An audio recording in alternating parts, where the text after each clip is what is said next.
Ibu Bapa, selamat berjumpa di dalam Injil Yohanes. Pernah ada orang yang mencoba berdasarkan keempat Injil yang kita punya, menulis riwayat Yesus. Secara historis, apa yang terjadi, kemudian apa, gini. Akhirnya itu ternyata suatu kegagalan besar. Mulai saja pada kapan dan di mana Yesus itu lahir, nggak ada data-data. Jadi sekali lagi yang sudah berkali-kali saya sampaikan kepada ibu bapa, kitab suci sebenarnya bukan buku sejarah ya. Jadi jangan pernah tanya kepada saya kapan dan di mana dan apa kita betul-betul terjadi atau tidak. Kitab suci adalah buku kesaksian. Mau mewartakan sesuatu. Mau menguatkan iman kita akan Yesus. Itu kitab suci. Jadi bukan data. Kapan persis Yesus itu wafat. Bagi kita penting. Tapi kitab suci tidak mengatur hal itu. Nah, itu yang pertama. Yang kedua, kalau kita sedang berbicara tentang Injil Yohanes itu, selalu kita harus ingat, yang sudah setiap kali saya katakan, Injil Yohanes adalah suatu perang antara gereja purba dan agama Yahudi resmi. Di mana Yesus itu mewakili gereja purba, di mana orang-orang Farisi mewakili agama Yahudi. Jadi terjadi seringkali diskusi. Hari ini kita juga akan berbicara lagi tentang orang buta yang disembuhkan. Pertanyaan kita berbunyi hari ini adalah, siapakah buta? Siapa yang buta?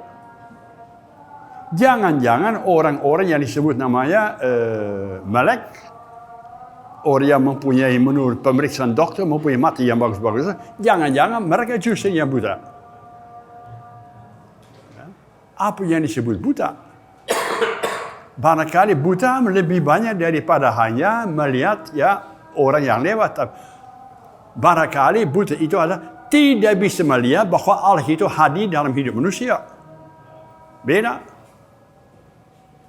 Jadi kita tidak berbicara tentang melek atau buta, mawas atau bagaimana, tapi kita berbicara tentang sebenarnya terang di dalam hati manusia sendiri.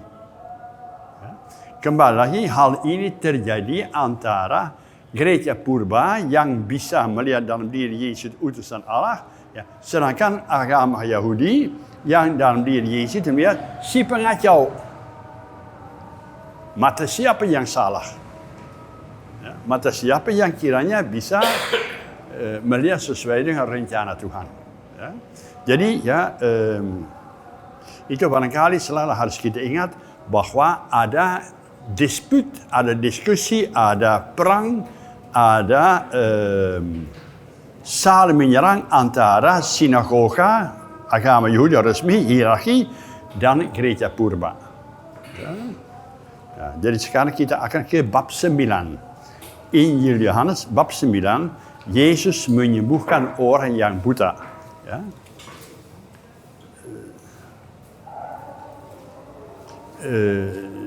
Catatan dikit, kita tidak berbicara saudara tentang Yesus yang tukang mujizat, tidak.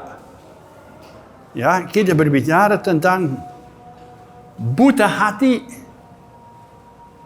Saudara kenal ceritanya, pernah ada seorang anak sedang asyik main komputer di rumahnya, maminya minta supaya dia membeli mentega. Tapi dia tidak mau, karena dia merasa terganggu. Dia asyik-asyik aja, sibuk sendiri. Mami, bantu mami sementara beli mentega. Nah, karena mami terus merengek-rengek, akhirnya dia terpaksa dia membeli mentega lewat Jalan Braga. Jalan Braga penuh dengan orang. Akhirnya dia mendapat mentega, lempar di atas meja. Kemudian mami tanya, "Dik, Masih ketemu sama orang enggak? Melihat orang enggak? Nggak lihat siapa-siapa. Nggak lihat siapa-siapa. Padahal hampir saja dia jatuh di atas kaki seorang pengemis yang ada di pinggir jalan. Tapi dia tidak melihat siapa-siapa. Dia melihat apa? Hanya melihat amarahnya sendiri saja. Hanya sibuk dengan jengkelnya sendiri saja. Tidak melihat siapapun. Ya, jadi melek atau mawas atau buta, ya, ada arti lebih dalam dari hanya ada keadaannya pergi ke dokter mata. Ya. Baik, mari kita ke bab 9.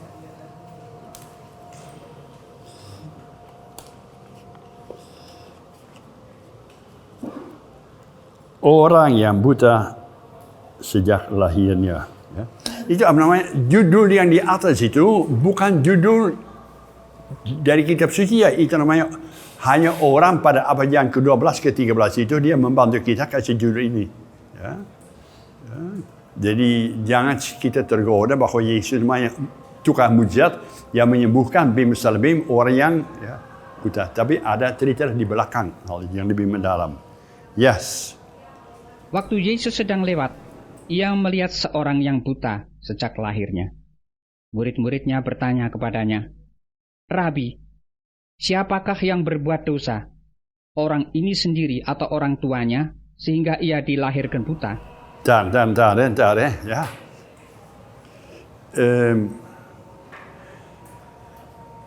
Tidak ada sesuatu yang tertulis begitu saja.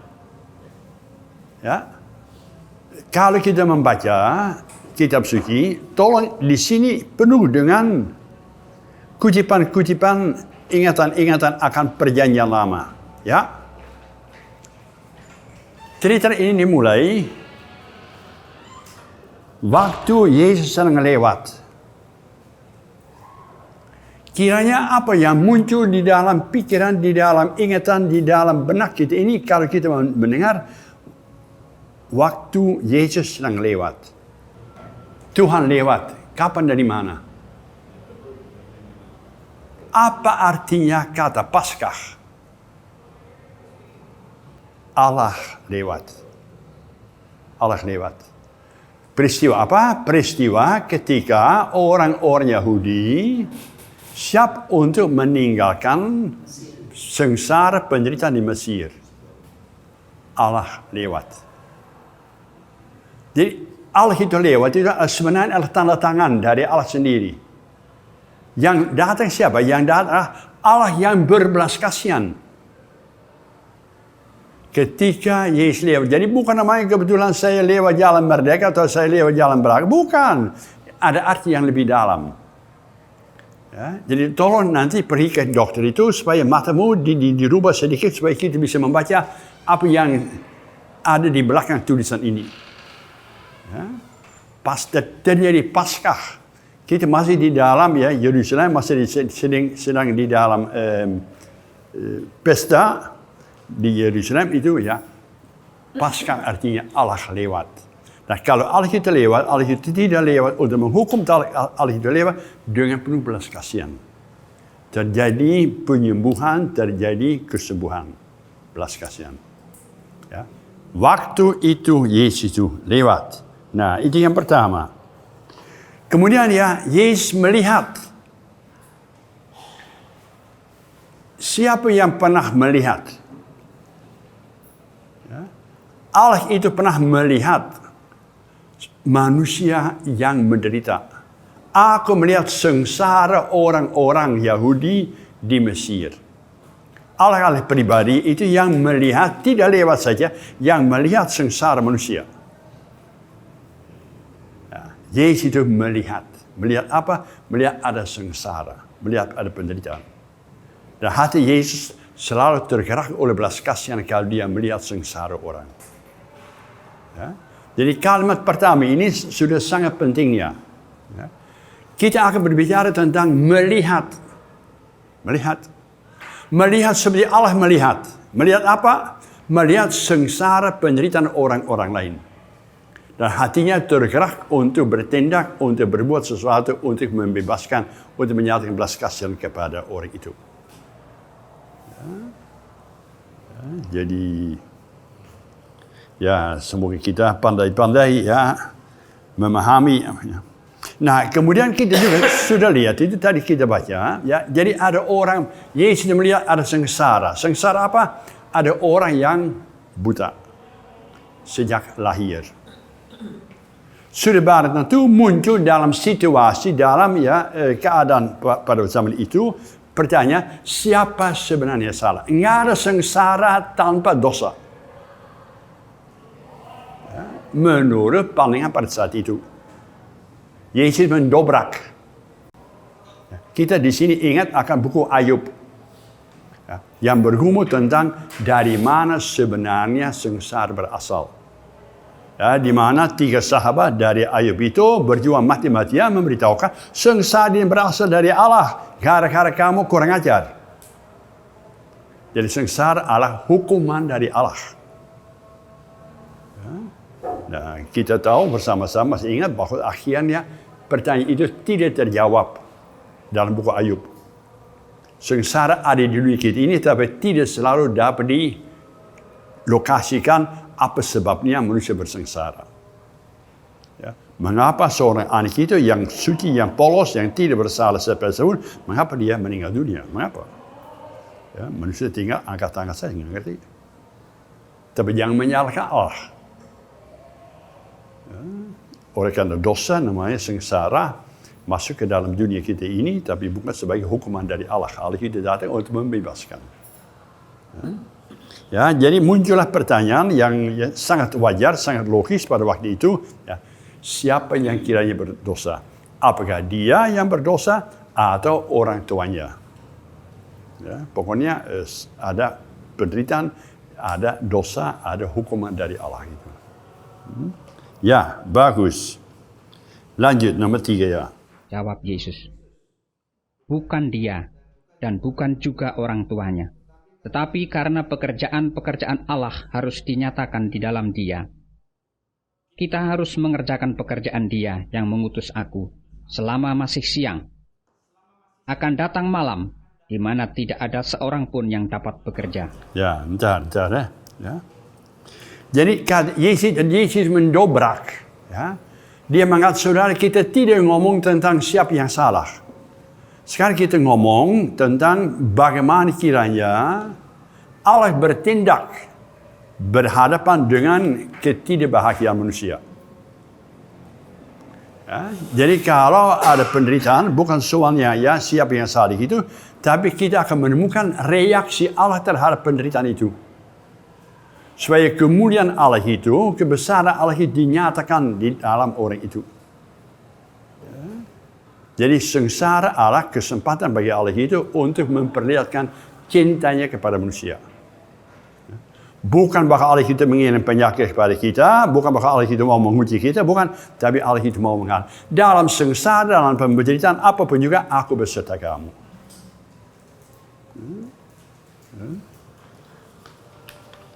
Nah, jadi apa itu? Jadi supaya ya kemuliaan Allah itu dinyatakan di dalam dia. Ya. Nah, kemudian mau bertanya kepada ibu bapa, kita harus mengerjakan pekerjaan dia yang mengutus aku. Siapa dia? Siapa kita? Siapa kita? Kita harus mengerjakan pekerjaan. Siapa kita? Mengapa tidak ditulis saya? Saya Yesus harus berwujud. Tulis kita. Apakah ada salah tulis, salah cetak?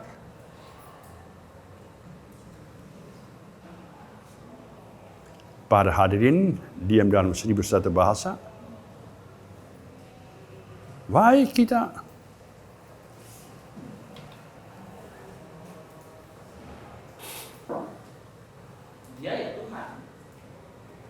Jadi kita di sini bukan pluralitas majestatis, bukan. Jadi bukan kan dulu Paus dulu kalau dia bicara tidak ngomong tentang saya memberitahukan kepada saudara tidak. Paus selalu mengatakan kami dan seterusnya. Jadi selalu plural. Ya, penting orang. Ya. Ya, tapi di sini tidak. Kita itu siapa kita? Gereja purba. Gereja purba berbicara. Ya. Jadi gereja purba mendapat tugas untuk menyatakan kemuliaan Allah. Mengungkapkan kita ini apa? Tugas kita apa? Tugas kita adalah tak lain daripada menyatakan kepada dunia kita ini, ya di sekitar ini, kemuliaan Allah, kepedulian Allah kepada dunia kita ini. Mengungkapkan cinta Allah kepada sesama yang kita jumpai. Itu tugas gereja. Ya, itu tugas kita. Ya. Jadi kita tidak melihat. Mempunyai mata tapi tidak melihat. Tidak melihat bahwa ada orang yang kakinya patah itu, yang ada di pinggir jalan, yang hampir membuat saya jatuh di situ. Tidak melihat apapun. Saking sibuk dengan dirinya sendiri. Tidak mampu melihat ya orang lain minta dibantu. Tidak melihat bahwa orang lain menderita, undangan kepada kita untuk menyatakan kemuliaan Allah kepadanya. Masih ketemu sama orang lah? Enggak lihat siapa, tidak siapa. Lewat. Banyak orang namanya bukan lewat seperti Tuhan lewat itu, melihat, menghampiri, tapi lewat masa bodoh saja. Masa bodoh. Ya. Nah, kita adalah gereja purba mendapat tugas untuk menyatakan kemuliaan Allah kepada ya orang-orang yang dijumpainya. Ya. Ya. Nah, gereja purba mestinya ya menjadikan ya, kita lanjutkan gereja purba itu ya. Jadi kita harus mengerjakan pekerjaan Dia yang mengutus aku. Nah, pekerjaan Dia yang mengutus aku, pekerjaan Dia apa? Pekerjaan Dia tak lain daripada memberitahukan melalui macam-macam nada, melalui macam-macam cara, hai manusia, aku mencinta, aku peduli pada kamu, aku besertamu. Itu tugas kita. Ketemu sama orang yang susah, ketemu sama orang yang hidup dalam kegelapan, ketemu sama orang yang menderita dan susah, nyatakanlah Allah ada di sampingmu. Jalah utusan Allah untuk dia. Ya. Banyak orang sekarang tidak mau percaya pada Allah. Mengapa tidak mau percaya pada Allah? Karena tidak ada orang yang menyatakan kasih Allah kepada mereka. Ya. Jadi terjadi kerana Allah itu, Allah menjadi yang enggak kelihatan itu. Karena kita tidak menjadi tangan dan kaki dari Allah itu untuk sesama manusia. Ya. Selama masih siang, ya, kita harus mengerjakan pekerjaan Dia yang mengutus aku selama masih siang. Akan datang malam di mana tidak ada seorang yang dapat bekerja. Ya. Malam itu di dalam kitab suci akan datang malam itu Allah ya akan datang kuasa roh jahat. Ya, di mana mata kita menjadi betul-betul buta. Artinya digelapkan oleh kepalsuan dunia, oleh bisikan-bisikan dari roh jahat. Ya, sehingga kita tidak menyinarkan terang itu kepada orang-orang lain itu. Ya, lanjut. Selama aku di dalam dunia, akulah terang dunia. Setelah ia mengatakan semuanya itu, ia meludah ke tanah dan mengaduk ludahnya itu dengan tanah. Lalu mengoloskannya pada mata orang buta tadi dan berkata kepadanya, "Pergilah, basuhlah dirimu dalam kolam Siloam." Siloam artinya yang diutus. Maka pergilah orang itu, ia membasuh dirinya lalu kembali dengan matanya sudah melek. Ya, baru entar. Ya. Entar. Ya. Jadi selama aku di dalam dunia, selama Yesus, selama gereja purba, selama ya pengikut-pengikut ada di dalam dunia ini, ya, selama ini mesti ada titik terang. Akulah terang dunia. Akulah adalah yang melawan segala kegelapan, segala kejahatan itu. Ya. Nah, kemudian apa yang terjadi? Ibu bapa ahli kitab suci, apakah pernah ada seorang yang meludah ke tanah dan terjadi ciptaan yang baru? Yesus itu, kenapa Yesus itu namanya, Yohanes itu membuat Yesus itu namanya meludah ke tanah itu, kemudian tanah itu dioles pada mata orang itu. Mengapa mesti begitu? Mengapa tidak Yesus mengatakan, Semoga kau sembuh, sembuhlah. Kok tidak kayak ginian? Mengapa ditulis bahwa dia meludah, ambil tanah itu, dioles pada matanya? Mengapa? Di manakah kiranya dalam kitab suci pernah terjadi hal itu? Ibu Honi mengoles mata-matanya, mencari titik terang. Han, sok, Han. Pernah ada.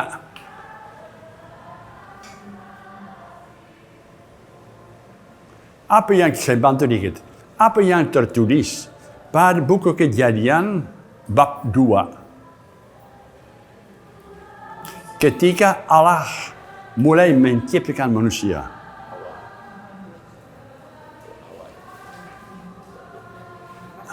Manusia diciptakan dari apa? Dari tanah. Ya, dengan nafas ilahi. Jadi Yesus sekarang mengulang, terjadi penciptaan baru. Ya, mengambil tanah itu, diludahi, ya, diberi napasnya, kemudian dioles pada matanya. Ya, jadi mengingatkan kita sebenarnya akan hari, ya, rencana Allah itu menciptakan manusia. Di sini terjadi ciptaan yang baru. Akan terjadi sesuatu yang baru di sini. Jadi orang tidak usah mikirnya macam-macam. Hanya mau dikatakan di sini akan terjadi sesuatu ciptaan yang baru. Ya, dunia diciptakan kembali oleh perbuatan-perbuatan Yesus. Mengambil tanah itu, ya, dinafasin, diludahin, kemudian olesnya. Kemudian dikirim kepada Siloam. Kolam Siloam. Ibu Aida, Siloam artinya apa? Siloam artinya apa? Ya, yang diutus. Ya. Yesus sendiri. Yang diutus siapa? Taklah daripada Yesus sendiri. Yesus adalah sumber kehidupan. Datanglah ke Siloam, datanglah kepada Yesus, datanglah kepada air yang memberi kehidupan, datanglah kepada Dia yang bisa memberi kepadamu kesembuhan, kesehatan, kesegaran. Ya. Kemudian ada hebat, berapa hal yang catatan yang hebat.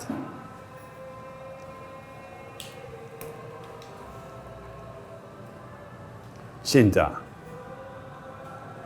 bayangkanlah engkau menjadi seorang pengemis yang sudah mempunyai tempat yang aman di mana kamu selalu duduk, itu namanya tikar. Itu namanya bantal kamu untuk mengemis sepanjang hari. Ya. Kalau kamu pergi, disikat oleh orang lain. Jadi jagalah tempatmu dengan baik-baik. Kalau tidak, kau namanya tidak mempunyai lagi tempat untuk mengemis. Hebatnya ada apa? Hebatnya apa? Bahwa orang itu dilihat oleh Yesus dan orang itu mau datang kepada Yesus. Artinya meninggalkan jaminan hidupnya. Kalau saya keluar dari tempat saya nyaman itu, ya, begitu saya keluar, langsung orang lain sikat tempat saya ini. Dia begitu mengungkapkan imannya kepada Yesus, bahwa dia berani bangkit berdiri, berani datang kepada Yesus, mengizinkan Yesus berkarya padanya. Nah, mestinya kita pun mempunyai iman sebesar itu. Imanmu menyelamatkan engkau. Bukan gara-gara saya gini. Imanmu. Bahwa kau berani percaya pada ucapan, berani percaya pada panggilan Tuhan kepadamu. Ya.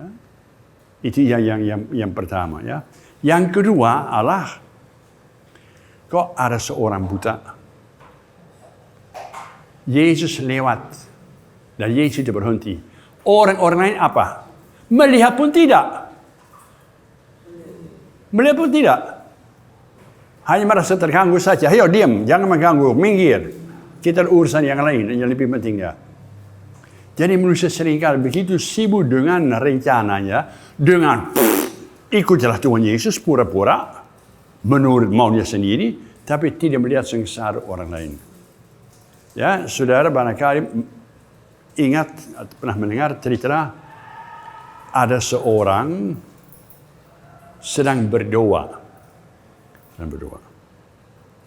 Asyik berdoa. Penuh perhatian, penuh konsentrasi. Di samping dia, di kamar itu juga ada seorang bayi anak kecil yang nangis. Kebetulan bapaknya masuk ke dalam ruang ini, melihat orang muda itu sedang berdoa, asyik berdoa, tidak mau diganggu apapun, dan mendengar anak itu menangis. Dia membangunkan orang, "Hei, Dik, kamu tidak mendengar bahwa anak itu lagi nangis itu? Bantu dia dong." "Tidak, saya lagi berdoa, asyik berdoa, konsentrasi berdoa, tidak mau diganggu oleh siapapun juga." Nah, sudah barang tentu si orang itu ditegur oleh ayahnya. Itu bukan doa. Doa itu, saudara, kalau berdoa, jangan tutup mata. Ya, saudara seringkali salah berdoa. Berdoa begini, tutup mata supaya konsentrasi. Kalau berdoa, buka matamu, lihat sengsara di sekitarmu, lihat di mana kau dipanggil untuk mengulurkan tangan. Nggak bisa berdoa padahal dia anak itu dia lagi nangis itu. Aku begitu asyik ya memanjakan diri saya dalam ya Tuhan I love you. Tuhan I love you. Ya, padahal sengsara orang lain dilewati begitu saja, nggak jalan. Ya. Jadi banyak orang melihat sengsara tetapi tidak berhenti pada sengsara orang lain, tidak melihat, tidak peduli dan seterusnya. Beda dari Allah itu lewat. Kalau Allah itu lewat, Allah itu berhenti pada pendirian kita ini. Terjadi suatu penciptaan yang baru. Ya. Nah, mestinya itu namanya pesan dan yang disampaikan oleh Yohanes kepada kita. Ya.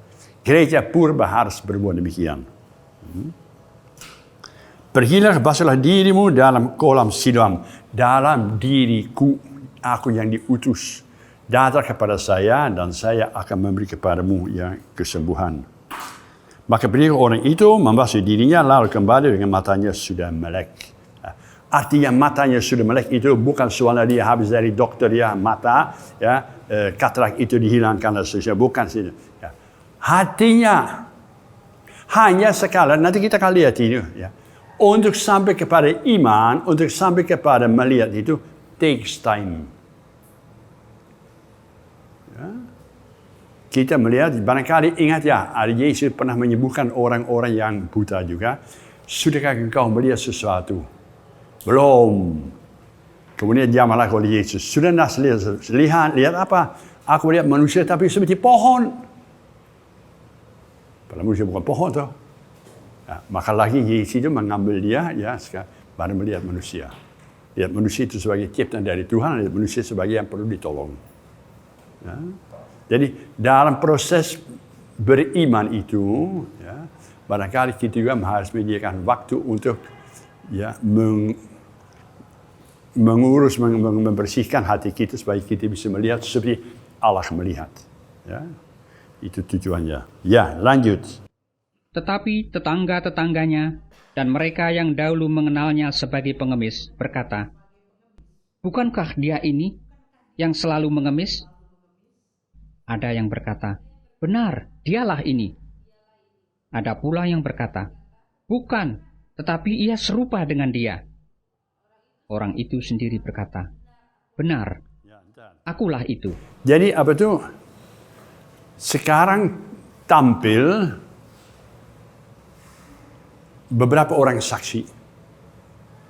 Ya. Orang yang melihat dia sebagai pengemis. Nah, kemudian terjadi apa? Ada orang yang tidak mau mengaku.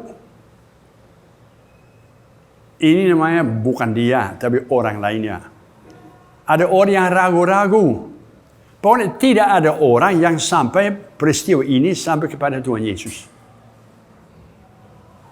Dalam kejadian-kejadian yang ajaib itu tidak ada sepintas itu orang sampai kepada Tuhan Yesus. Ya, hanya kepada ya barangkali juga tidak, barangkali orang lain dan seterusnya. Akhirnya menarik orang sini mengatakan, akulah dia. Ego Amy kembali. Akulah dia yang mengalami kasih Allah dalam hidup saya. Ego Amy, aku yang diutus oleh Allah untuk memperlihatkan kepada dunia bahwa aku menjadi disentuh oleh Allah itu. Disembuhkan dia. Gampang sekali orang lain kita menyangkal penderitaan orang lain.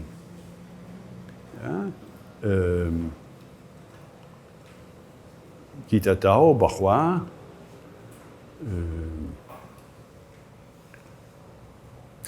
dunia kita digoncangkan oleh pelecehan seksual.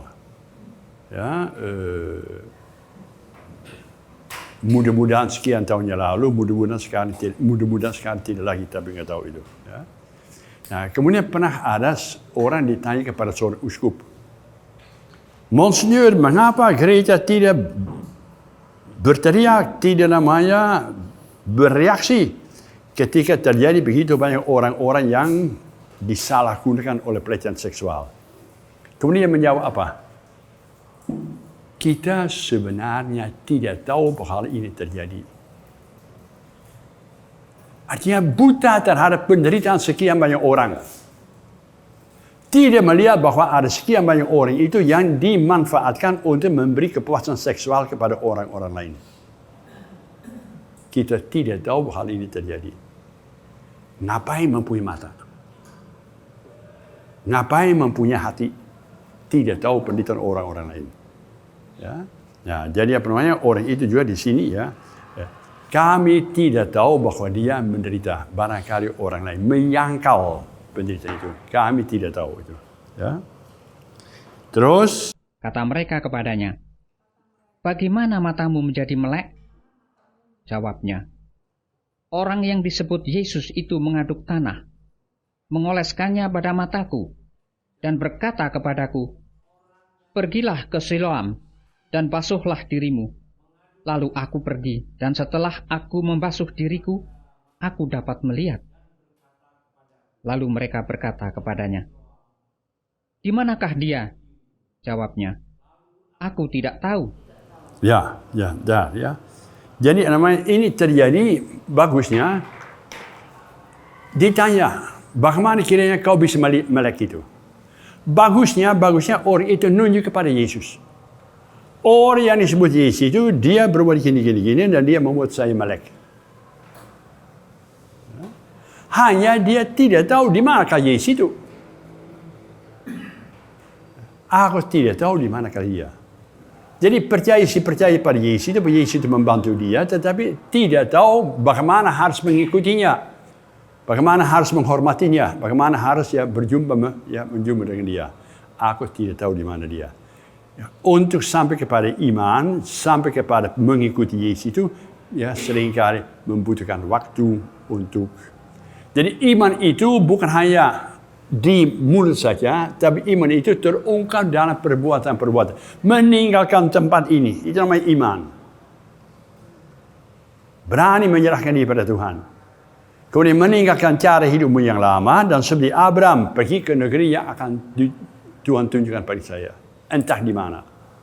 Itu iman. Iman itu Allah namanya berdiri di tepi danau, laut merah. Kemudian berdiri harus menyeberang laut itu di padang gurun. Nggak bisa maju. Sampai Musa namanya mencubit orang itu. Majulah, melangkah. Dan akhirnya iman tidak ada jalan, di situ tiba-tiba ada jalan keluar bagi orang yang percaya pada Tuhan. Orang lain hanya melihat air. Nggak mungkin maju. Mundurnya tentara dari Mesir. Kita terancam. Pasti mati. Mengeluh kepada Musa. Mending kita mati di Mesir daripada mati di sini. Marah pada Musa. Untuk ada Musa yang mengatakan, melangkahlah. Kalau Tuhan menyuruh kita keluar dari Mesir, Tuhan juga akan menunjukkan pada kita jalan keluar dari bahaya. Maka jangan pernah menyerah kalah kalau kita berhadapan dengan suatu kesulitan-kesulitan. Kalau Tuhan menyuruh kita untuk menjadi imam, menjadi ibu rumah tangga, menjadi mami untuk anak-anak, menjadi perhatian untuk sesama manusia, melangkahlah. Susah tidak pernah menjadi kata terakhir. Ada lebih daripada hanya kegagalan saja. Ya, jadi diminta supaya kita mau melangkah, supaya kita mau menyerahkan diri kepada Tuhan. Siap. Sambil minum saya. Ya, bagus itu. Sosial namanya. Ini yang di sini kan pertanyaan mereka kepadanya, bagaimana matamu menjadi melek? Terus jawabnya, orang yang disebut Yesus itu mengaduk tanah, mengoleskannya kepada mataku dan berkata kepadaku, bla bla bla. Nah, waktu lagi ngaduk tanah, dia masih buta. Orang itu, benar? Maybe. Dia nggak akan mestinya orang buta itu tuh tidak akan tahu bahwa Yesus ngaduk tanah dan ngolesin ke ininya. Kalau menurut saya, pemikiran saya, waktu lagi dia meninggalkan tempat itu aja dengan iman, dia sebetulnya dia udah melek. Makanya dia bisa lihat Yesus dengan iman dia. Makanya dia bisa menyebutkan bahwa Yesus ngaduk tanah ngolesin di mata dia. Dengan iman dia dari awal sebelum ini. Nah itu kelanjutan menurut saya waktu lagi oles matanya dengan tanah itu. Jadi sekarang saya mesti bilang apa? Itu menurut saya. Jadi artinya memang boleh saja ya membaca. Yang pentingnya apa tuh supaya jangan membaca ini harafiah. Ya. Kita cerita ini ditulis pada tahun 100. Sebagai suatu refleksi terhadap apa yang barangkali maybe perhaps merenya pernah lebih terjadi yang diingat oleh Yohanes itu. Ya. Tapi sebenarnya yang lebih banyak mau dikatakan adalah terjadi suatu perang. Siapa sebenarnya melek dan siapa yang sebenarnya buta? Mengapa gereja bisa sampai kepada Yesus itu? Mengapa sinagoga tidak bisa sampai kepada Yesus itu? Padahal Yesus itu datang untuk semua orang, bukan hanya untuk gereja purba saja, tapi juga untuk orang Yahudi. Tapi mereka menolak. Tidak melihat bahwa mereka buta, tidak melihat bahwa Yesus itu juga mau menyelamatkan mereka. Yesus sendiri mengatakan, pertama-tama saya datang untuk menyelamatkan orang-orang Israel. Ya. Anjing-anjingnya nomor 2, nomor 3. Ya, Yesus itu menyembuhkan orang-orang Israel. Ya. Baru sesudahnya sampai kepada kedatangan Yesus juga mempunyai arti bagi orang-orang lain. Ya. Bahwa keselamatan itu yang bersifat universal itu. Ya.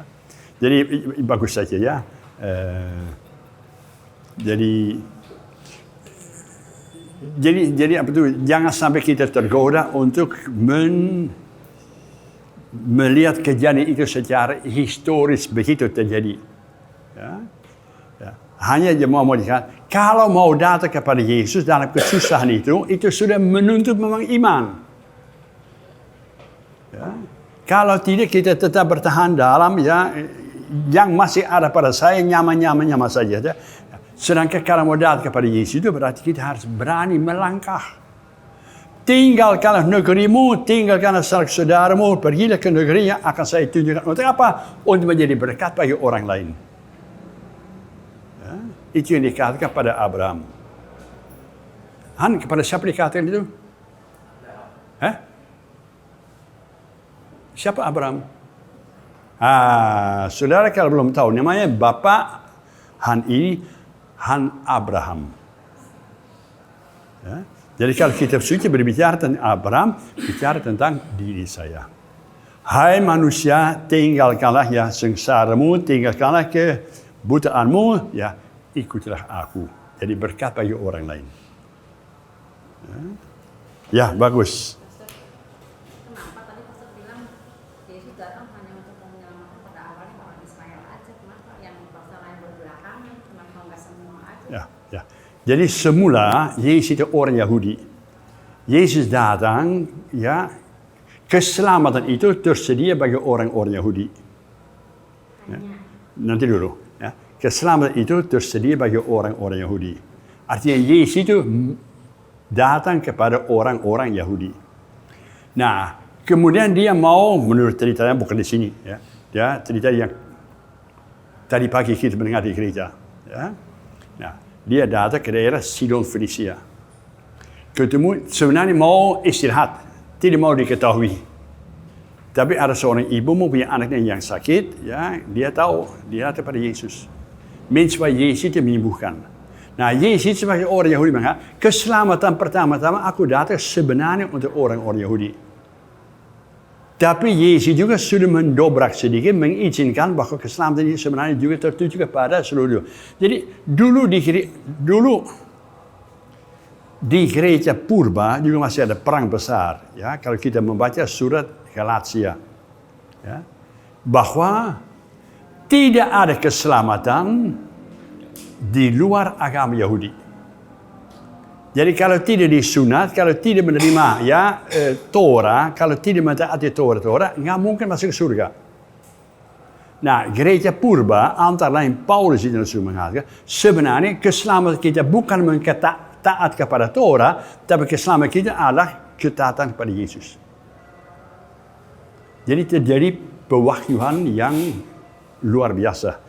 Bahwa orang-orang lain dimanapun berada dicintai, diselamatkan, diperhatikan orang. Jadi menemukan sesuatu ya, dobrak di dalam pandangan agama Yahudi ya sebelah. Ya.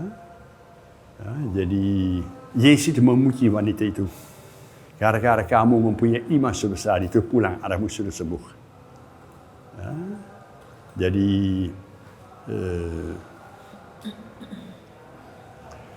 si Petrus dimarahi. Petrus dimarahi ketika Petrus mempermandikan Cornelius, orang kafir. Ditegur oleh rekan-rekan para rasul. Kenapa kamu sebagai orang Yahudi menjual agama Yahudi kita, ya percaya pada Tuhan ya, kepada orang-orang kafir? Nggak boleh. Mesti dia disunat dulu, mesti dia yang menjadi orang Yahudi dulu, mesti dia melalui proses itu, baru boleh menjadi percaya pada Yesus. Jadi bahwa agama itu namanya ya cinta Allah itu lebih besar daripada kepada orang-orang Yahudi. Ya, itu suatu evolusi, suatu ya perkembangan yang luar biasa dalam gereja purba. Ya. Nangkap. Ya. Ya, jadi bahwa keselamatan itu ya pada dasarnya universal. Padahal orang Yahudi dulu beberapa hanya orang Yahudi diselamatkan. Ya. Ada sejarah nih, ada kaitan juga. Allah kita sebenarnya menarik. Ya, kalau mencari tahu sedikit sejarah tentang Allah dan manusia. Tadinya Allah kita ini Allah orang-orang Yahudi. Tinggal di Israel. Di luar Israel tidak ada Allah. Ada dewa-dewa yang lain. Ya. Semua bangsa mempunyai dewa-dewa yang lain. Ya. Nah, muncullah keyakinan Allah kita ini lebih besar daripada dewa-dewa yang lain. Akhirnya muncullah keyakinan bahwa Allah itu juga bisa berkarya di luar tanah Israel. Menarik itu cerita tentang Naaman. Naaman orang Syria, ya, tetangga dari Israel. Dia sakit kusta, ya, mau mencari kesembuhan. Pada dewa-dewa dia sendiri nggak dapat. Dia di Syria tidak sembuh. Akhirnya oleh pembantunya, kebetulan orang Yahudi, disuruh ke Israel. Ya, ketemu sama seorang nabi di situ, ya, kemudian menjadi sembuh, ya, masuk ke dalam sungai Yordan, ya, 7 kali mandikan diri. Nah, saking percaya pada Allah Israel yang begitu kuatnya, minta supaya saya boleh membawa pulang 2 karung dengan tanah dari Israel. Mengapa? Kan Allah itu lengket kepada tanah Israel. Ya. Jadi Sekarang itu dijadikan keset di depan tempat tidurnya. Kalau dia pagi hari bangun, dia berdiri atas tanah Israel. Ya, ungkapan bahwa dia percaya pada Israel. Jadi Allah itu juga bisa masih lengket pada tanah itu, tapi tanah itu bisa dipindahkan. Ya. Sampai akhirnya mereka sampai kepada suara Abraham sampai ke Lur di Macedonia. Ya. Ya, Abraham suara, hai Abraham, ya tinggalkanlah ini. Kok Allah itu berbicara di Macedonia, artinya di Babylon. Jadi suara Allah itu juga sampai di situ. Jadi dari situ lama-kelama muncullah keyakinan bahwa suara Allah, pribadi Allah itu tidak lengket hanya kepada Israel saja. Tapi makan waktu banyak. Ya. Orang-orang Farisi masih berjuang mati-matian bahwa sebenarnya kalau mau selamat harus terlebih dahulu menjadi orang Yahudi. Mana sunatnya? Maka Paulus diserang di Galatia. Ya, orang murahan menjual agama Yahudi kepada orang-orang kafir, ya, tanpa mereka suruh menjadi orang Yahudi terlebih dahulu.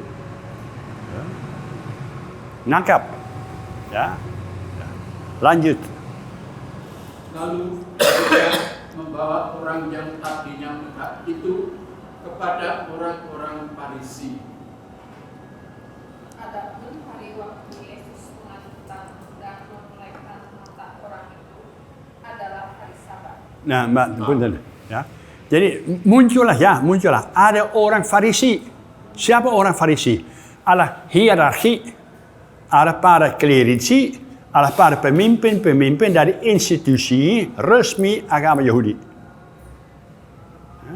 Perkara menjadi lebih kuat lagi, ya, terjadi sekitar pada hari Sabat. Sapi suci untuk agama Yahudi. Jangan suka melanggar hari Sabtu, inti dari Torah, itu hari Tuhan. Maka sekarang perkara ini berubah dari menjadikan orang buta menjadi orang itu melek itu, berubah ke arah melanggar Sabat.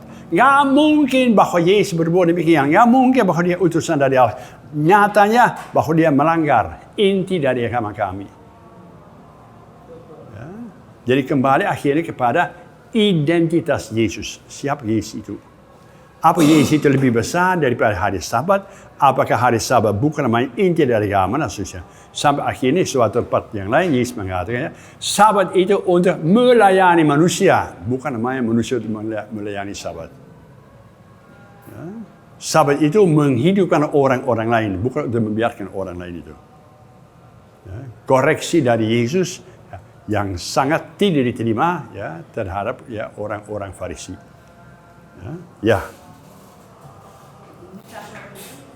Sekarang apa? Hari Sabtu, hari Sabat sebenarnya jatuh pada hari Sabtu. Ya. Kita merayakan Minggu sebagai hari libur. Minggu itu sebenarnya berarti Dominingus, hari Tuhan. Mengapa hari Tuhan? Itu hari pertama pekan yang baru Yesus itu bangkit. Itu sebabnya kita meninggalkan hari Sabtu. Ya, kita merayakan hari kebangkitan Yesus. Ya, hari pertama pekan yang baru Yesus itu bangkit pada hari Minggu, hari Dominingus. Betul.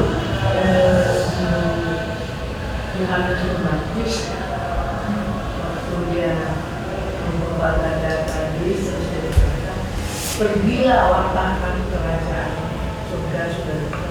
Maksudnya di situ pewartaan menceritakan pribadi Yesus kepada dunia atau berbuat baik gitu. Waktu di Sinai Muda itu, Yohanes berkali-kali mengajak orang pergilah dan wartakan kerajaan surga sudah dekat. Maksud saya kata pewartaan itu maksudnya menceritakan pribadi Yesus atau berbuat baik. Kalau kitab suci berbicara tentang mewartakan, itu beda sekali dengan hanya ngomong saja. Beda sekali dengan hanya berkhotbah saja. Mewartakan itu terutama melalui perbuatan-perbuatan kita. Ya.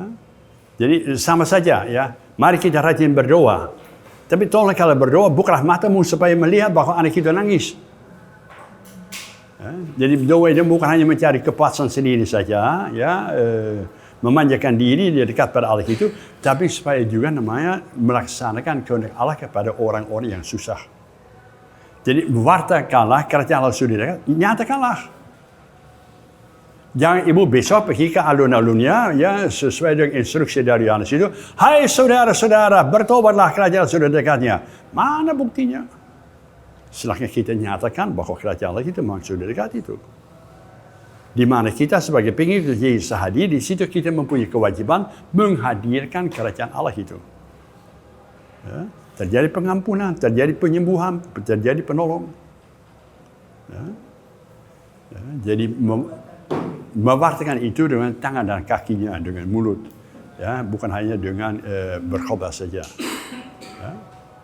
Ya. Lanjut. Lalu mereka membawa orang yang tadinya buta itu kepada orang-orang Farisi. Adapun hari waktu Yesus mengaduk tanah dan memelekkan mata orang itu adalah hari Sabat. Itu orang-orang Farisi pun bertanya kepadanya, bagaimana matanya menjadi melek? Jawabnya, ia mengoleskan adukan tanah pada mataku, lalu aku membasuh diriku, dan sekarang aku dapat melihat. Maka kata sebagian orang-orang Farisi itu, orang ini tidak datang dari Allah, sebab ia tidak memelihara hari Sabat. Sebagian pula berkata, bagaimanakah seorang berdosa dapat membuat mujizat yang demikian? Maka timbullah pertentangan di antara mereka. Ya, jadi tolong diperhatikan, sekarang perkara menjadi lain ya. Bukan soalnya melek atau tidak, ya, tapi soalnya melanggar hari Sabat. Ya, jadi mereka menyerang Yesus itu bahwa Yesus sebenarnya tidak mungkin dari Allah asalnya. Kalau dari Allah asalnya kita akan mentaati Torah. Inti dari Torah adalah tak lain daripada hari Tuhan harus dihormati. Jangan suka menunjuk hari Tuhan itu. Ya, lanjut. Lalu kata mereka pula kepada orang buta itu, dan engkau, apakah katamu tentang dia, karena ia telah memelekkan matamu? Jawabnya, ia adalah seorang nabi. Ya, jadi kesaksian dia ya, baru sampai kepada nabi. Nanti pada akhir cerita dia akan sampai kepada bahwa Yesus adalah utusan Allah. Ya, lanjut. Tetapi orang-orang Yahudi itu tidak percaya bahwa tadinya ia buta dan baru dapat melihat lagi, sampai mereka memanggil orang tuanya dan bertanya kepada mereka, inikah anakmu yang kamu katakan bahwa ia lahir buta? Kalau begitu, bagaimanakah ia sekarang dapat melihat? Jawab orang tua itu, yang kami tahu ialah bahwa dia ini anak kami dan bahwa ia lahir buta. Tetapi bagaimana ia sekarang dapat melihat, kami tidak tahu. Dan siapa yang memelekkan matanya, kami tidak tahu juga. Tanyakanlah kepadanya sendiri, ia sudah dewasa. Ia dapat berkata-kata untuk dirinya sendiri. Merasa enggak? Jadi bahwa di sini namanya orang-orang tidak berani mengambil sikap. Ya. Semua orang itu ya harus mengakui terjadi sesuatu yang luar biasa, tapi semua orang menyembunyikan diri. Tanya pada dia, tanya sama dia, kami tidak tahu sesuatu ini. Takutnya apa? Takutnya konfrontasi, takutnya disalahkan oleh agama resmi Yahudi. Takutnya terjadi ekskomunikasi, mengakui Yesus sebagai utusan Allah yang terang-terangan melanggar adat agama Yahudi itu berarti ekskomunikasi. Diusir dari sinagoga. Ya. Jadi mereka orang tua pun pilih aman-aman saja. Kami tidak tahu. Tanya sama dia saja. Yes. Orang tuanya berkata demikian karena mereka takut kepada orang-orang Yahudi. Sebab orang-orang Yahudi itu telah sepakat bahwa setiap orang yang mengaku dia sebagai Mesias akan dikucilkan. Itulah sebabnya, maka orang tuanya berkata, ia telah dewasa, tanyakanlah kepadanya sendiri. Dikit ya. Jadi kembali kepada yang ibu tadi ngomongnya. Banyak orang tidak berani mengaku Yesus di depan umum. Banyak orang tidak berani memberi kesaksian tentang kebaikan-kebaikan dari Tuhan yang mereka alami. Takut ditertawakan, takut dipersalahkan. Ya. Jadi kita pun sekarang ini masih suka menyembunyikan diri di belakang, ya, samar-samar saja, ya, pura-pura tidak tahu, ya, mending kita diam-diam saja daripada kita fanatiknya, takutnya nanti ada konsekuensinya. Padahal kalau menjadi pengikut Yesus itu ada konsekuensinya, ada keringat menjadi martir. Ada keringat untuk berkorban, untuk melawan orang-orang dunia, ya, untuk menyampaikan kebenaran.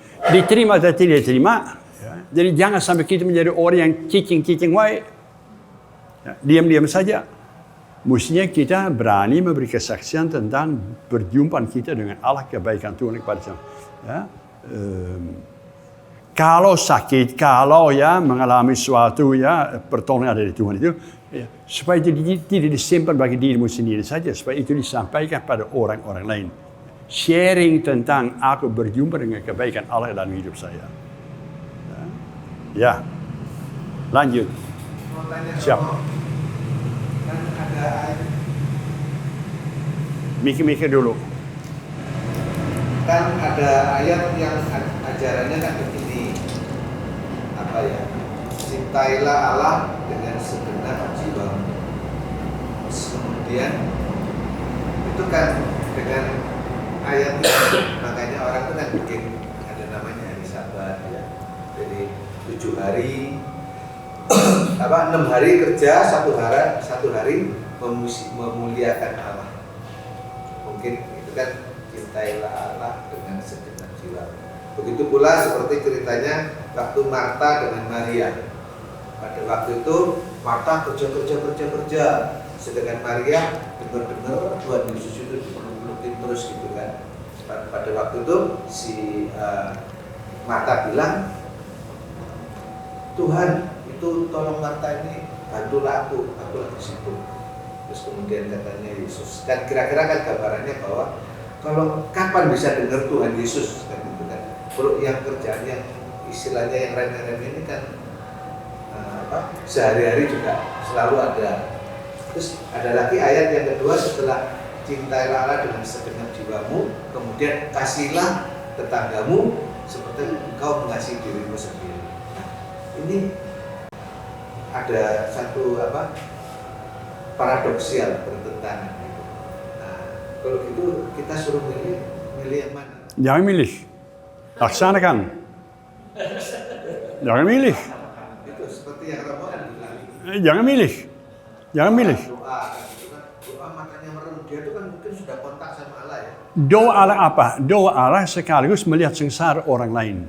Menghadirkan Allah dalam penderitaan orang-orang lain. Bukan namanya hanya melulu.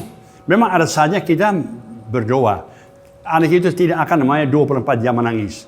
Tapi kalau kau lagi berdoa dan mendengar tangisan itu, tolong bantulah dia.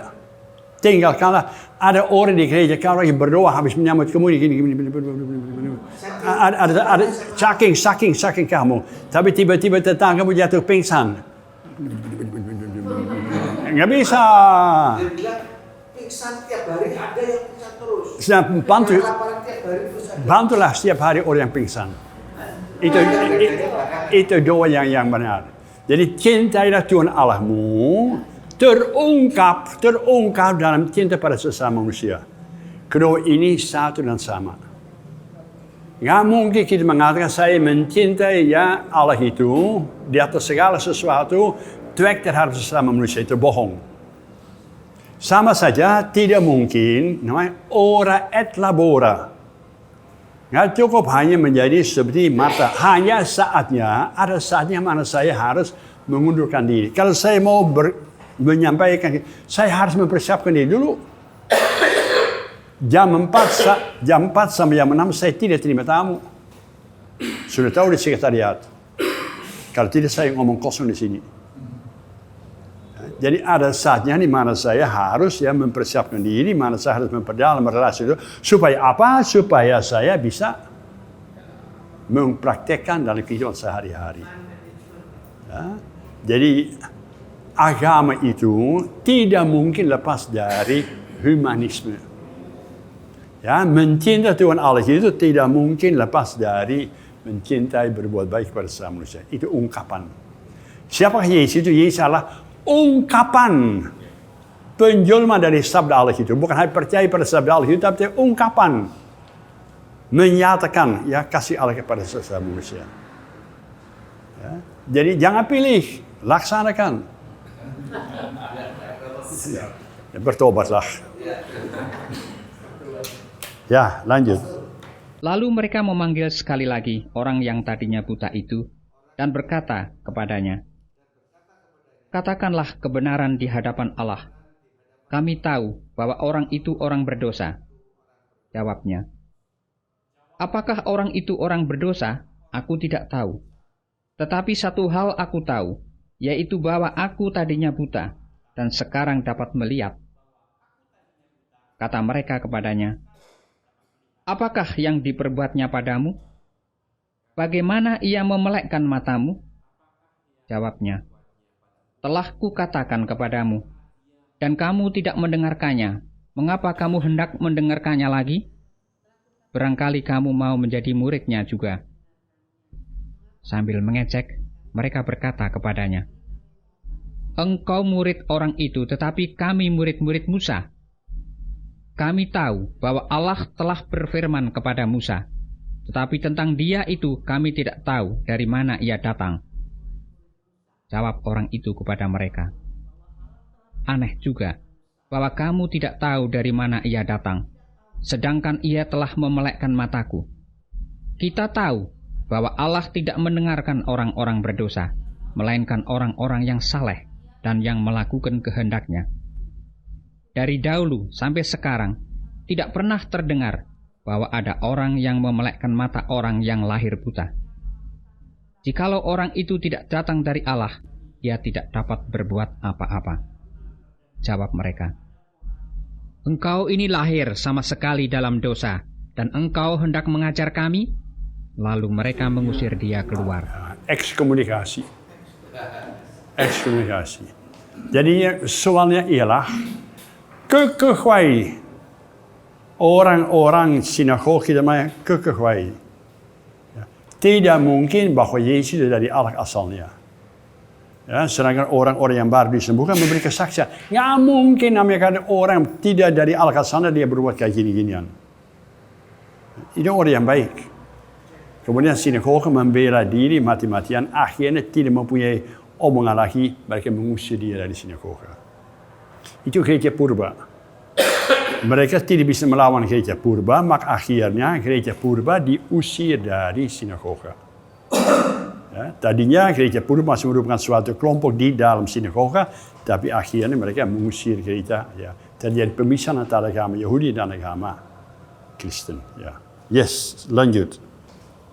Yesus mendengar bahwa ia telah diusir keluar oleh mereka. Kemudian ia bertemu dengan dia dan berkata, "Percayakah engkau kepada Anak Manusia?" Jawabnya, "Siapakah dia, Tuhan, supaya aku percaya kepadanya?" Kata Yesus kepadanya, "Engkau bukan saja melihat dia, tetapi dia yang sedang berkata-kata dengan engkau, dialah itu." Katanya, "Aku percaya Tuhan." Lalu ia sujud menyembahnya. Kata Yesus, "Aku datang ke dalam dunia untuk menghakimi, supaya barang siapa yang tidak melihat dapat melihat, dan supaya barang siapa yang dapat melihat jadi orang."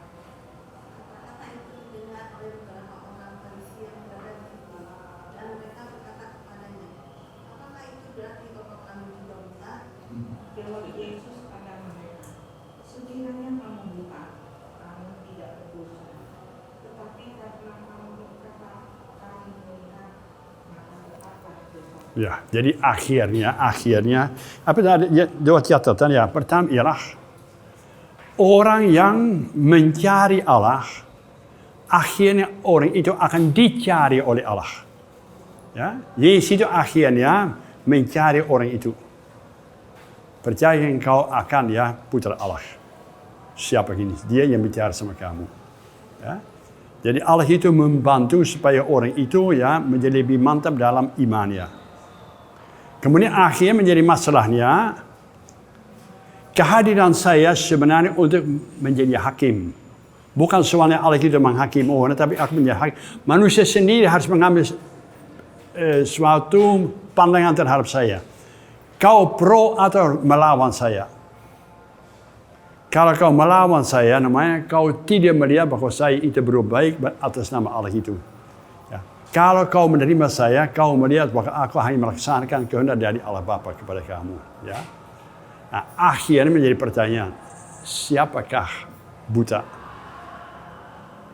Apakah orang yang tadinya melek itu yang menyerahkan diri pada Tuhan, ya, dia buta, gereja purba, atau akhirnya sinagoga, ya, orang-orang Farisi menyatakan dirinya, kami buta.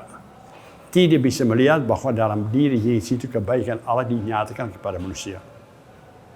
Ya. Nah, pertanyaan juga berbunyi pada kita. Saya ini berdiri siapa? Ya. Apakah saya seorang yang mau menyampaikan kebaikan Allah, mengakui kebaikan Allah dalam hidup saya atau tidak? Ya. Atau saya hanya menjadi seorang yang pegang pada aturan saja, tidak pada cinta. Cinta lebih besar daripada aturan. Ya. Ya, jadi bahan refleksi untuk kita masing-masing adalah ya, saya ini berdiri siapa? Apakah saya orang Farisi? Apakah saya orang yang menyangkal pura-pura tidak tahu apa-apa, ya, seperti orang tuanya? Ya. Atau saya seperti orang buta yang akhirnya bisa melihat, mengaku Yesus dan menyembahnya dan mengikuti dia di perjalanan. Hidupnya berubah total. Berjumpa dengan Yesus. Ya. Jadi itu menjadi ya bahan refleksi kita masing-masing. Saya orang buta atau saya orang yang percaya, berani melihat Yesus dalam perbuatan hidup saya ini. Ya. Oke. Masih dia mau bertanya? Siap. So, kadang-kadang saya bingung. Bagus. Kadang-kadang kalau baca seperti renungan, ada yang mengatakan kita harus mencari Allah. Kita harus mencari Tuhan. Tapi ada yang bilang Tuhan sebetulnya yang mencari kita. Jadi yang mana terlebih dahulu? Atau situasional. Kalau kita hanya menjauh, pasti Tuhan yang akan datang sama kita. Tapi kalau kita yang cari, pasti Tuhan ada. Sebaiknya menurut saya, sebaiknya kau mencari Tuhan saja. Ya, supaya Tuhan dapat diketemukan.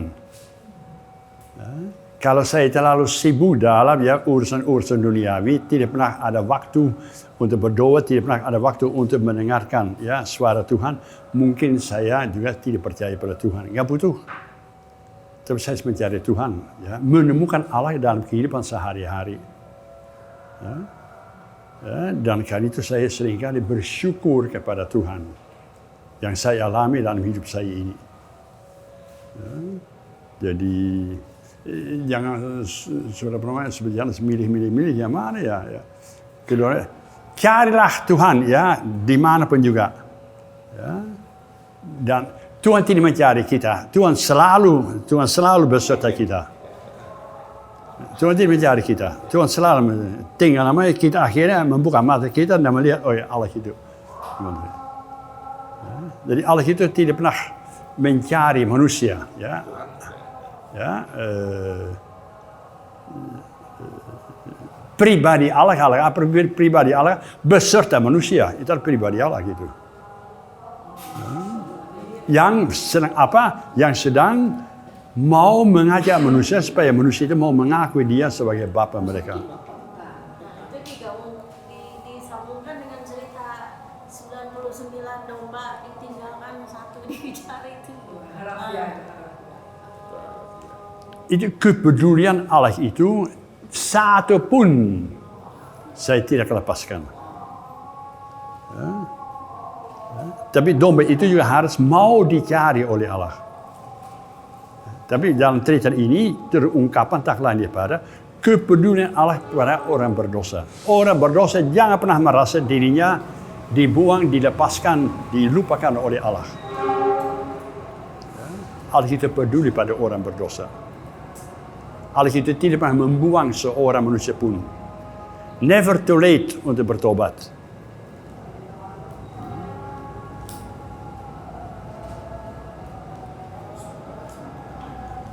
Romo, boleh tanya Romo? Siap, yang bagus ya. Ini Romo, ini kan selama ini Tuhan Yesus ini kan selalu ada pertentangan dengan orang-orang Farisi. Orang Farisi itu selalu pegangnya itu ya, apa namanya, Torah, law, gitu. Itu dia pegang satu persatu gitu ya. Dan sampai sekarang pun rasanya juga kita di gereja itu juga ada dua macam aliran gitu ya. Yang satu itu pokoknya apa namanya, itu hukumnya itu, hukum gereja itu satu persatu itu diurut gitu ya. Makanya ada namanya ekskomunikasi dan lain-lain gitu ya. Nah, tetapi ada satu lagi mungkin iyalah kira-kira gitu ya Pak ya, Romo ya, istilahnya ya gitu tapi jangan terlalu begitu gitu ya. Jadi kelihatannya ini ya seperti Tuhan Yesus ini juga begitu, nyeleneh gitu. Nah itu apakah yang orang yang seperti itu juga salah gitu atau bagaimana? Kata saya, perintah cinta kasih itu nomor satu dan yang utama. Bukan namanya perintah tentang aturan-aturan. Jadi yang nomor satu adalah namanya aku harus menyatakan cinta pada orang itu. Sekarang ini di gereja kita ini menjadi masalah sedikit. Barangkali pernah mendengar, barangkali juga tidak. Bapak Paus kita ini mempunyai musuh. Musuh apa? Mereka merasa bahwa Paus kita ini terlalu memperhatikan ekologi cinta pada alam semesta. Laudato Si. Ya, bagaimana dia menulis banyak tentang usaha untuk menyelamatkan bumi kita ini. Ya. Paus kita ini mengadakan sinode, pertemuan dengan uskup-uskup dari Amazone. Amazone adalah suatu wilayah di Brasilia, ya, di mana ada hutan yang besar, di mana tinggal ya banyak sekali orang-orang di tengah-tengah hutan, tapi mereka tidak mempunyai imam-imam untuk merawat jiwa mereka. Nah, kemudian Bapak Paus mengadakan pertemuan dengan ya, uskup-uskup dari ya, daerah situ, maksudnya minta usul. Nah, yang menjadi usul adalah gini. Singkatnya. Mana yang lebih penting? Merayakan Ekaristi, berkumpul bersama-sama, sekitar ya menghadirkan di tengah-tengah kita komuni, atau sakramen imamat. Apakah memungkinkan karena Ekaristi ada nomor satu? Di antara semua sakramen itu Ekaristi dan nomor satu. Mungkinkah atau tidak bahwa seorang yang diangkat oleh kita, di antara kita khususnya, tanpa seminari, tanpa pendidikan teologi, ya, kita angkat dia menjadi imam kita. Gereja Purba namanya banyak. Ya. Si Ambrosius, siapa harus menjadi uskup? Ambrosius saja, padahal belum Katolik dia. Tidak mengikuti namanya imamat, ya diakon, imamat, pendidikan gini, dia menjadi uskup. Nah, jadi Paus ini belum mengambil keputusan. Katanya sebelum akhir tahun akan mengambil keputusan memberi pengarahan khususnya. Ya. Apakah mungkin atau tidak bahwa ada imam yang menikah atau tidak? Sudah barang tentu namanya di situ masih ada suatu gradasi yang besar sekali. Ya. Bukan soalnya apakah imam boleh menikah, bukan. Tapi apakah orang yang baik hati, orang yang diakui sebagai pemimpin setempatnya, sebagai seorang katekisnya, boleh tidak dia memimpin perayaan Ekaristi? ya atas kehendak umat yang hadir di situ. Ya. Nah, jadi ada banyak orang-orang termasuk kardinal-kardinal yang sebenarnya mencela Bapak Paus. Bahwa mestinya dia tidak selesai. Bapak Paus mau mendoakan hal itu, ya memikirkan hal itu apa yang terbaiknya. Jadi akhirnya cinta itu lebih utama daripada macam-macam aturan. Aturan itu penting, ya aturan harus kita pegang karena tidak menjadi kacau. Tapi aturan itu tidak pernah mengganti cinta kasih. Ya. Tapi gini loh, orang yang dia itu yang ini pada law ya, berkaitan pada hukum, apakah hukum itu hukum Torah atau hukum gereja gitu. Dia juga mengemukakan bahwa dia itu saking cintanya gitu Romo. Jadi makanya dia itu gitu. Jadi dia juga berdasarkan cinta. Ya betul. Tetapi namanya cinta itu selalu fleksibel. Tidak kaku. Tidak hanya itu saja. Ya. Tidak akan membiarkan orang itu mati gara-gara saya lagi berdoa. Nggak bisa. Ya. Jadi cinta itu namanya memperhatikan ya sekitarnya. Maka sebenarnya agama kita, penghayatan itu berubah berkembang. Ya, inkulturasi ya sesuai dengan situasi-situasi yang kita jumpai. Ya. Nggak boleh namanya tutup mata terhadap ya kebudayaan yang baik yang ada pada orang itu. Ya. Jadi firman Allah itu hidup. Ya. Tapi namanya ya ini kan bagus bahwa Paus memberi dirinya waktu ya bicara bersama-sama gini enaknya kumaha. Dan kalau ya misalnya Paus mengatakan ya orang-orang tertentu yang hidupnya sudah terbukti sebagai baik-baik boleh memimpin misi, itu hanya berlaku untuk daerah situ saja. Bukan untuk Indonesia. Indonesia masih kaya akan para imam. Ya.